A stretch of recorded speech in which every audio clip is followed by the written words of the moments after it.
আরে নাফরমান, তোরে শেষ পর্যন্ত কোথায় গিয়ে থামাবে? তোরে একটা জানোয়ার ছাড়া, একটা কুকুর বিড়াল ছাড়া, একটা হাইওয়ান ছাড়া আর কিচ্ছু বানাবে না। তোরে একটা নর পশু বানায় দেবে। চরিত্রহীন মানুষ থাকে না, লম্পট কোনোদিন মানুষ হয় না। মদখোর, নেশাখোর, জুয়ারি, ফেন্সিখোর, বাবাখোর, ডাইলখোর, ইয়াবাখোর, ফুট্টাখোর, হারামখোর, ওই মানুষ থাকে না, ওই জানোয়ার হয়ে যায়। জানোয়ার, জানোয়ার হয়ে যায় বেটা, জানোয়ার হয়ে যায়। যে কপাল সেজদা দেয় না, সে কপাল, যে মানুষ মানুষ হয়ে সেজদা দেয় না, আল্লাহর কসম, আল্লাহ তাআলা কোরআনে বলছে, ইবলিস তুই সেজদা দিলি না, আজকের থেকে তুই শয়তান। এজন্য যে কপাল সেজদা দেয় না, সে মানুষ নয়, শয়তান। শয়তান বেটা, তুই বেটা শয়তান, শয়তান, এটা শয়তান। এর আগে কোনোদিন ইবলিসকে শয়তান বলতো? কোন দিন থেকে বলছে? যেদিন থেকে সে সেজদা দেয় না। কথা বলেন না কেন? ইবলিসের আগে কি শয়তান আছিল? সেজদা যেদিন দিল না, সেদিন থেকে মালিক বলল, আজকের থেকে তুই শয়তান। ইবলিস যেদিন সেজদা দিল না, সেদিন আল্লাহ বলল, ফখরুজ ফাইন্নাকা রাজিম, বের হ, আজকের থেকে তুই রাজিম, অভিশপ্ত, মালউন, অভিশপ্ত, রাজিম। আল্লাহ বলছে, ওয়া ইন্না আলাইকাল লানাতা ইলা ইয়াউমিদ্দিন। ইবলিস তুমি সেজদা দিলা না, মনে রেখো আজকের থেকে কিয়ামত দিবস পর্যন্ত তোর উপরে আমি আল্লাহর লানত। এজন্য বেনামাজি তোর উপরে আল্লাহর লানত, তোর উপরে আল্লাহর লানত, তোর উপরে খোদার গজব। আল্লাহর লানত যার উপরে, সে সুখ পায় না। একটা ছোট্ট কথা আগে বুঝেন, সবাই বুঝতে পারবে।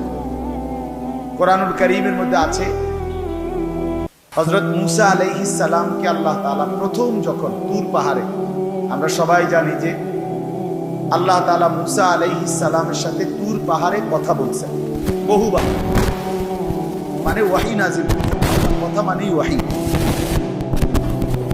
প্রথমবার যখন মুসা আলাইহিস সালাম তুর পাহাড়ের ওই টিলাতে উঠলেন, তো সেখানে আল্লাহ তাআলা স্পষ্ট কোরআন শরীফে আছে, আল্লাহ তাআলা প্রথমেই বলে দিয়েছেন, ইন্নী আনা রব্বুক ফাখলা'না আলাইক। মুসা, আমি তোমার রব, আমি তোমার মহান মালিক আল্লাহ। তুমি ফাখলা'না আলাইকা, তোমার দুইটা জুতা খুলে ফেলো, দুইটা জুতা খুলে ফেলো। আনা আখতারতুকা, আমি তোমাকে নির্বাচিত করেছি। ফাসতামি' লিমা ইউহা, অতএব আমি যা ওয়াহী নাজিল করতেছি, বলতেছি, তা মনোযোগ দিয়ে শোনো। তাহলে এখন কি বোঝা গেল? তাফসীরের মধ্যে আছে, জুতা খুলতে বললেন কেন? প্রশ্ন হলো, জুতা খুলতে বললেন কেন? কথা বললে বলবে তো। আল্লাহ তাআলা এটা বুঝাইছেন, মুসা, আমি রব্বুল আলামিনের কথা শুনবার আদব জুতা খুলে বসে, এই জন্য আদব শিখাইছেন, আদব শিখাইছেন। কোরআন সুন্নাহর ইলমের মধ্যে, কোরআন সুন্নাহর জ্ঞানের মধ্যে একটা জিনিস ভীষণ জরুরি, সেটা হলো আদব। দুইটা জিনিস একসাথে গঠন করতে হয়। এজন্য আমাদের মাদ্রাসাগুলোতে দুই জিনিস একসাথে পড়ায়, একটা হলো ইলম আর একটা হলো আদব। এজন্য মাদ্রাসাওয়ালারা তাদের বাচ্চাদেরকে যেমন পড়ায়, তো বাচ্চার ওযু, গোসল, চলা ফেরা, উঠা বসা, কথাবার্তা, চাল চলনের দিকেও নজর রাখে, যে ছেলেটা দাঁড়াইয়া পেশাব করে কিনা, ছেলেটা টয়লেট পেপার ব্যবহার করে কিনা, দস্তরখান বিছায়া খানা খায় কিনা, বাবা মাকে সালাম দেয় কিনা, ইত্যাদি ইত্যাদি। মানে শুধু শব্দ মুখস্থ করছে, পড়া দিছে এটা না, তার সাথে সাথে তার জীবন গঠন হচ্ছে কিনা, আদব শিখতেছে কিনা, আখলাক শিখতেছে কিনা, এইটা হলো একই সাথে লক্ষ্য থাকে। এই জন্য হাদিসের মধ্যে আছে, আমাদের প্রিয় নবী সাল্লাল্লাহু আলাইহি ওয়াসাল্লাম বলছেন, আল্লামানি রব্বি ফাআহসানা তা'লিমি ওয়া আদ্দাবানি রব্বি ফাআহসানা তা'দীবি। এই একটি হাদিসে নবীজি দুইটা কথা বলছেন, যে আমার আল্লাহ আমাকে সর্বোত্তম ইলম, জ্ঞান শিখিয়েছেন, এবং আমার আল্লাহই আমাকে সর্বোত্তম আদব শিখিয়েছেন। তাহলে একই সাথে বলছে নবীজি, আল্লামানি রব্বি আদ্দাবানি রব্বি, আল্লাহই আমাকে এলেম শিখিয়েছেন, আল্লাহই আমাকে আদব শিখিয়েছেন। কেন নবীজি বাম পাও দিয়া টয়লেটে ঢুকছেন? কেন ডান পাও দিয়া মসজিদে ঢুকছেন? মনে করেন এই যে প্রতিটা নড়াচড়া, হাত্তাল হারাকাত ওয়াস সাকানাত, নবীজির প্রতিটি স্থিরতা, প্রতিটা নড়াচড়া সবটাই আল্লাহ তাআলার ফয়সালা, আল্লাহ তাআলার পক্ষ থেকে নির্ধারণ। তিনি সাহাবীদের সাথে পরামর্শ করছে অথবা নিজে নিজে ভাবছে যে কেমনে শুইলে ভালো হয়, কেমনে হাঁটলে ভালো হয়, না না, আল্লাহ তাআলার পক্ষ থেকে নির্ধারণ করে দেওয়া। এই জন্য বাপ, এটা জরুরি বিষয়। এটা আল্লাহর কোরআনের মজলিস, বরকতময় মজলিস। এখানে জুতা খুলে আল্লাহর কথা শুনলে বরকত হবে, এটা আদব। সবাই যারা মুসা আলাইহিস সালামের ওই ঘটনাটা জানে, কোরআন শরীফে স্পষ্ট আছে যে তখন প্রচন্ড ঠান্ডা ছিল, ভীষণ ঠান্ডা, কুয়াশা, নিচে বরফ। মুসা আলাইহিস সালামের স্ত্রী, ওই যে শুআয়ব আলাইহিস সালামের মেয়ে, যাকে তিনি 10 বছর পরে বিয়ে করে আনতেছিলেন, উনি প্রচন্ড শীতে কাঁপতেছিল। এই সময় মুসা আলাইহিস সালাম একটু আগুনের তালাশে তুর পাহাড়ের ওই টিলার মধ্যে উঠছিলেন। স্ত্রীকে বলছে, ইন্নী আনাস্তু নারা, আমি একটু আগুন তালাশ করে আনি, যদি আগুনটা আনতে পারি তাহলে আগুনের মধ্যে যদি তোমার শরীরে একটু শাক দাও, তাহলে গরমটা আর শীতটা একটু কম লাগে। মানে সে শীতকালে আগুন দিয়ে আগের দিনে খুব ছিল, তাহলে বোঝা গেল এত ঠান্ডা, এত প্রচন্ড শীতে যে কাঁপতেছে। কিন্তু এরপরেও আল্লাহ তাআলা বললেন আগে জুতা খোলো। অথচ এই ঠান্ডার মধ্যে জুতা না খুললে ভালো ছিল, কিন্তু এরপরও আল্লাহর কথা শুনবার আদব, জুতা খুলে শুন। হাদিসের মধ্যে কথা স্পষ্ট আছে, আল্লাহর নবী সাল্লাল্লাহু আলাইহি ওয়াসাল্লাম, কথা বোঝেন নাই? আমারে মনে করেন 1 কোটি মানুষ চিনে, তো আপনার লাভ কি? আমারে 10 কোটি মানুষ চিনে, সারা পৃথিবী চিনে, তো আমারে চিনলে তোমার লাভ কি? তুমি কি বদলাইলা, এটা না দেখার বিষয়। আমি আমার জন্য কি গ্রহণ করলাম, এখানে কার জনপ্রিয়তা আছে না নাই, এটা দিয়ে কে ঘাস কাটে? জনপ্রিয়তা দিয়া হয় কি? কিচ্ছু না, কিছুই না। পৃথিবীর জনপ্রিয় অজনপ্রিয় সব মানুষই ভাত খায়, তো আর জনপ্রিয়তার আলাদা ভ্যালু কি? ঘুম যায়, পেশাব পায়খানা করে, তো আর এনে কি আহামরি কি? এটা কিচ্ছু না, এটা ধোঁকা ছাড়া আর কিচ্ছু। এই জন্য ভাই, আমি আবারও অনুরোধ করছি, তোমরা কষ্ট পাইও না, প্যান্ডেলের ভিতরে দাঁড়াইও না। আমি অনুরোধ করলাম, কমপক্ষে প্যান্ডেলের ভিতরে ভাই, মাহফিলের যেই যুব সমাজরা আয়োজন করছো ভাই, তোমাদের কাছে অনুরোধ আমার, তোমরা কয়েকজন কমপক্ষে স্বেচ্ছাসেবকের দায়িত্ব পালন করো। যারাই দাঁড়িয়ে আছে তাদেরকে বসতে বলো। এটা ভালো, আজকের জন্য না, সব সময়ের জন্য। হাদিসের মধ্যে আছে, হযরত জিবরাইল আলাইহিস সালাম নবীজি সাল্লাল্লাহু আলাইহি সাল্লামের কাছে, শুনতেছেন আপনারা? নবীজির কাছে যখন হযরত জিবরাইল মানুষের আকৃতি, জিবরাইল আলাইহিস সালাম তার মূল আকৃতিতে অদৃশ্যভাবে ওহী নাযিল করতেন কোরআন। আবার কখনো কখনো হাদিসে কথা স্পষ্ট আছে যে যখন জিবরাইল মানুষের আকৃতিতে নবীজির কাছে আসতেন, নবীজির সামনে এসে আদবের সাথে বসতেন। কিভাবে বসতেন? হাদিসের এই শব্দটা বলতেন, মনে করেন নবীজি জিবরাইল এভাবে যে বইয়ের হাঁটু বরাবর, মুখ বরাবর, চোখ বরাবর, এইভাবে মনোযোগ দিয়ে জিবরাইল আলাইহিস সালাম নবী সাল্লাল্লাহু আলাইহি সাল্লামের সাথে বলতেন। এরপরে তিনি বিভিন্ন বিষয় বলতেন, নবীর সাথে কথা বলতেন। তাই আদর আল্লাহর কোরআন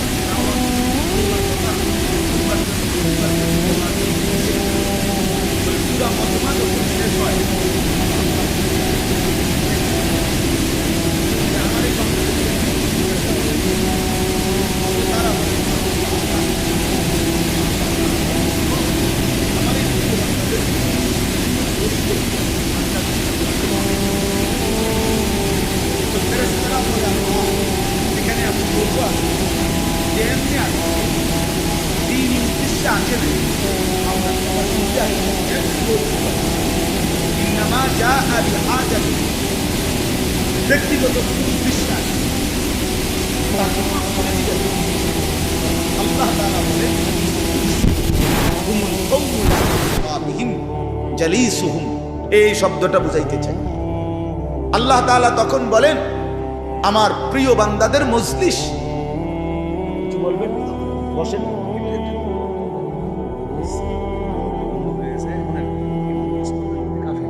আপনার বলেন বসেন না, বসেন বসেন আপনি। তো এই জন্য হুমুল কওমু লা ইয়াশকা বিহিম জালিসুহুম, এমন কওম যে কওম আল্লাহ বলে আমার নেক বান্দাদের মজলিস এমন মজলিস যেখানে যেই বসছে আমি আল্লাহ কাউকে বঞ্চিত করিব, কাউকেই বঞ্চিত করব না, বরং ফেরেশতারা শোনো আমি সকলকেই মাফ করে দিলাম। তাহলে এইখানে কথাটা কি, যে জালিসুহুম আমার নেক বান্দাদের সাথে যারা বসছে আমি সকলকে মাফ করে দিলাম। তাহলে বোঝা গেল বসার গুরুত্বটা আলাদা। এই এতগুলো কথা বলার পরে আর আমার পক্ষে আর কিছু বলার নাই এই বিষয়ে। কোরআন সুন্নাহর আলোকে বললাম, এরপরে কোনো বদনসিব যদি নাই বসে তার কি করার আছে, তার কি মাথার বাড়ি দেওয়া যাবে? কথা বুঝছেন? কাজেই এরপরে কোনো দুর্ভাগা না বসলে ঠিক আছে। ইসরাফিলের ফু যেদিন দিবে সেদিনও বহু মানুষ গাফেল থাকে, হাদিসে আছে। ইসরাফিলের ফু হবে, পৃথিবীতে ভূমিকম্প শুরু হবে, জমিন কাঁপতে শুরু করবে, আসমান ভাঙতে শুরু করবে, তখনও গাফলতের মধ্যে বহু মানুষ থাকে। এই অবস্থাতেই মৃত্যু হবে, এই অবস্থাতেই হাসর হবে। কাজেই গাফেল থাকবেই, গাফেল থাকবেই। এই জন্য উপকার যদি করতে নাও পারো আপনা তো বান, নিজের ভালোটুকু তো করো, নিজের কল্যাণটা তো কমপক্ষে ভাবো, নিজেরে কমপক্ষে সুন্দর বানাও। আমি কে, আমি কোত্থেকে আসলাম, আমারে কে বানাইলো, আমি কোত্থেকে আসলাম, কেন বানাইলেন, আমি ফিরে যাব কোথায়। প্রতিনিয়ত দোস্ত বন্ধু আমার, বাপ আমার, যে মানুষগুলো কবরে চলে যায় তাদেরকে কে নিয়ে যাচ্ছে? কেউ তো নিজের থেকে মরতে চায় না, আত্মীয় স্বজনও তো কারো মৃত্যু চায় না, কিন্তু একজন অদৃশ্য মালিক নিয়ে যাচ্ছে। কেন নিয়ে যায়? কেন নিয়ে যাচ্ছেন? কোথায় নিয়ে যাচ্ছেন? এই জন্য প্রিয় বন্ধু বাপ, এটা আমাদের ভাবা উচিত। এতটুকু যে আমি নিজের কমপক্ষে ভাবি, আপনা তো বানি। কোরআনুল কারীমে আল্লাহ বলছে ইয়া আইয়ুহাল্লাযীনা আমানু আলাইকুম আনফুসাকুম, হে ঈমানদারগণ, মুমিনগণ, তোমরা নিজেকে নিয়ে নিজেকে সাজাও, বড়। আলাইকুম আনফুসাকুম, নিজেকে মজবুত করে ধরো, নিজের ভালোটুকু করো, নিজের সৌন্দর্যটুকু বুঝো। কোরআনুল কারীমে আল্লাহ বলছে ভাইয়া ওয়ালা তুলকু বিআইদিকুম ইলা তাহলুকা, হে আমার বান্দা, নিজেকে নিজে ধ্বংস করে দিও, নিজেকে নিজে বরবাদ করে দিও না। একটা মোটর সাইকেল, অনেক ছেলে পেলে, আমি প্রায় সময় বলি আমার এতটা মায়া লাগে যে হায়, নিজে একটা মোটর সাইকেল এইভাবে চালায়, মনে হয় একটা কুত্তাও এইভাবে দৌড়ায়, এত দ্রুত গতি। আহা সন্তান, অ্যাক্সিডেন্ট করলে তো তোমারই পাওটা ভাঙা যাবে, অ্যাক্সিডেন্ট করলে তোমার মাথাটা ফাইটা যাবে, অ্যাক্সিডেন্ট করলে তুমি তো রক্তাক্ত হয়ে যাবে। এতটুকু ভালো যদি না বুঝে এই পাগল, এই মাতাল, কি পরিমাণ মাতাল, এ কি পরিমাণ মাতাল। খুব জোরে চালাইলে মানুষে দেখবো, মানুষে দেখতে দেখতে তো তুমি গেছ হয়ে গা, তো কি দেখতো মানুষ? এটা দেখবো কি? তুমি দেখবার আগে তো তুমি তো দৌড় দিছো কুত্তার মতো, তো তোমার কি তা চাইতো মানুষ? কি দেখবো? এটা এটা দেখার কি আছে? এটা এরকম অসংখ্য বিষয় আছে যে তুমি যদি মনে করো দিবানিশি চরিত্রহীনতার মধ্যে ডুবে গেলা, উলঙ্গ ছবি, নর্তকীর নাচ, জেনা, ব্যভিচারের দৃশ্য দেখলা সারা রাত সারা দিন মোবাইলে, প্রিয় বন্ধু আমার, ভাই আমার, তুমি একবার ইনসাফের সাথে ভাবো যে এর পরিণতিতে তোমার হালাত কি হবে। তোমার শরীর, তোমার যৌবন, তোমার যৌন শক্তি, তোমার যৌবনের সক্ষমতা, এটা যখন প্রয়োজনের মুহূর্তে হারায় যাবে, তুমি যখন ফকির হইবা, তুমি যখন ফকির হয়ে যাইবা, একদিন শরীরের সক্ষমতার অভাবে যখন ধুকে ধুকে কাঁদবা, দুনিয়া তো বেইজ্জতি, আখিরাত তো বেইজ্জতি, তো কি হবে সে? কে তোমার খবর নিবে? কে কার খবর নেয়? স্বার্থপর এই দুনিয়ায় কেউ কারো খবর নেয় না দোস্ত। এই স্বার্থপর দুনিয়ায় কেউ খবর নেয় না। তুমি যেদিন মরে যাবা, আমি যেদিন মরে যাব, সেদিনও পৃথিবীতে সূর্য উঠবে, চাঁদ উঠবে, এই গাড়ি চলবে, সিএনজি চলবে, অটো চলবে, দোকানপাট খুলবে, ব্যস্ত মানুষ সব বাজার ব্যবসা ঠিকই চলবে, সব দৌড়াচ্ছে, শুধু আমি নিস্তব্ধ, শুধু আমি থেমে গেলাম। আমার হাত আর নড়ে না, পা আর নড়ে না, আমার আর চোখ খুলে না, আমার আর জিন্দেগির কোনো স্পন্দন নাই। এরই নাম দুনিয়া, এরই নাম দুনিয়া। বিকাল বেলা যারা জানাজা পড়ছে, এই স্ত্রী ছেলে কাঁদছে সারাদিন বাপের জন্য, স্বামীর জন্য।